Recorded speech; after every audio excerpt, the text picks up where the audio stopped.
സകല സൗഭാഗ്യങ്ങളും തരും ആദിശങ്കരർ അരുളിയ ശ്രീ സൗന്ദര്യ ലഹരി. ശ്ലോകം 61-70. അസൗ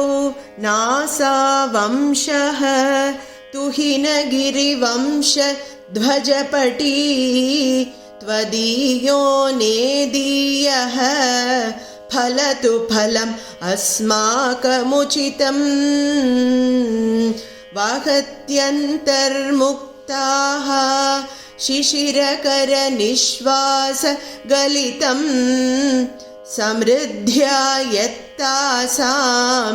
ബഹിരപി സമുക്താമണിധരഃ പ്രകൃത്യാ രക്തായാസ്തവ സുദതി ദന്തച്ഛദരുചേഃ പ്രവക്ഷ്യെ സാദൃശ്യം ജനയതു ഫലം വിദ്രുമലതാ ന ബിംബം തദ്ബിംബ പ്രതിഫലനരാഗാത് അരുണിതം തുലാമധ്യാരോഢും കഥമിവ വിലജ്ജേത കലയാ സ്മിതജ്യോത്സ്നാജാലം തവ വദന ചന്ദ്രസ്യ പിബതാം ചകോരാണാം ആസീത് അതിരസതയാ ചഞ്ചുജഡിമാ അതസ്തേ ശീതാംശോഃ അമൃതലഹരീം ആമ്ലരുചയഃ പിബന്തി സ്വച്ഛന്ദം നിശി നിശി ഭൃശം കാഞ്ചികധിയാ അവിശ്രാന്തം പദ്യുർഗുണഗണ കഥാമ്രേഡന ജപാ ജപാ പുഷ്പച്ഛായാ തവ ജനനി ജിഹ്വാ ജയതി സാ യദഗ്രാസീനായാഃ സ്ഫടികദൃശദച്ഛച്ഛ വിമയീ സരസ്വത്യാ മൂർത്തിഃ പരിണമതി മാണിക്യവപുഷാ രണേ ജിത്വാ ദൈത്യാൻ അപഹൃതശിരസ്ത്രൈഃ കവചിഭിഃ നിവൃത്തൈഃ ചണ്ഡാം ശത്രുപുരഹര നിർമാല്യ വിമുഖൈഃ വിശാഖേന്ദ്രോപേന്ദ്രൈഃ ശശിവിശദ കർപ്പൂരശകലാ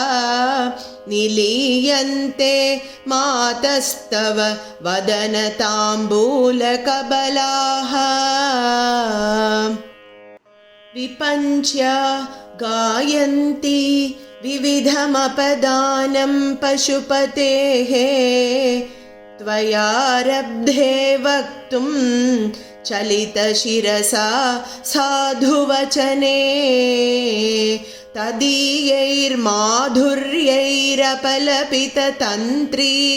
തദീയൈർമാധുര്യൈരപലപിതതന്ത്രീകലരവാം നിജാം വീണാം വാണീ നിചുലയതി ചോലേന നിഭൃതം കരാഗ്രേണ സ്പൃഷ്ടം തുഹിനഗിരിണാ വത്സലതയാ ഗിരീശേനോദസ്തം മുഹുരധരപാനാകുലതയാ കരഗ്രാഹ്യം ശംഭോഃ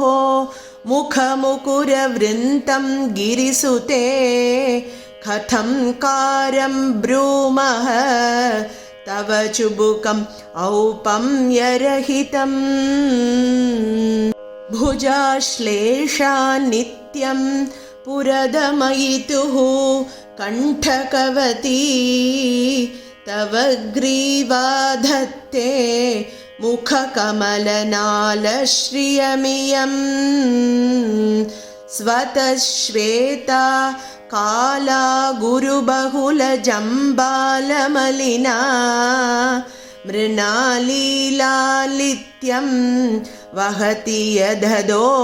ഹാരലതികാ ഗലേ രേഖാസ്തിസ്രോ ഗതിഗമകഗീതൈകനിപുണേ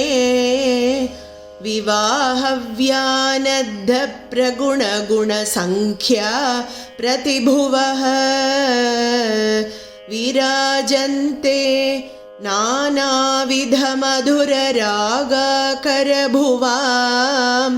त्रयाणां ग्रामाणां स्थितिनियमसीमान इव ते मृणाली मृद्वीनां तव भुजलतानां चतसृणां चतुर्भिः सौन्दर्यं सरसिजभवः स्तौति वदनैः नखेभ्यः सन्त्रस्यन् प्रथममथनात् अन्धकरिपोः चतुर्णां शीर्षाणां सममभयहस्तार्पणधिया